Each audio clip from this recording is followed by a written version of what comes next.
Hey folks, today I'm going to be showing you how easy it is to install our TL3600, the ToughLink product. So first you take your unit, plug it in with our little 1 foot, 2 foot extension. Then, assuming you have one of our CP400 plug and play products, you can take one of our little T connectors here. Boom. Now for your TL3600 installation for telematics, you're installed.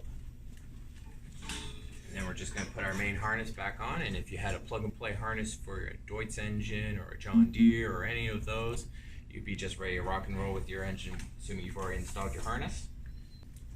Boom. Now she's installed. Now our TL3600 unit, when you actually hit run, it'll send a signal to the GPS unit to actually immediately send a signal right then and there. From there, you'll be able to see the status online change. It'll say offline for a little bit. Give it a second and boom, it'll come on online.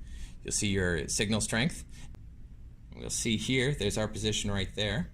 This is the overview splash page. This is just generally being able to see that the system has no faults on it. It's running. We're online when it was last online. But then if you come up here to see our dashboard, you can see the whole fleet, however many units you have, and you can see all the devices here under the Devices tab. Then you can go to Engine to actually view the engine parameters that are present on there right now. So as you can see, this will include engine speed, oil pressure, battery voltage, fuel level, engine temperature, etc. You got your hours there as well.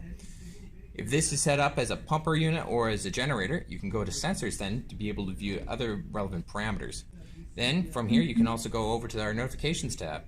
And from there you're able to set up your contacts and devices and people you want alerted whenever any sort of event occurs on the unit, be a warning, failure, DTC, whatever. And that's our TL3600 and how easy it is to install. Thanks.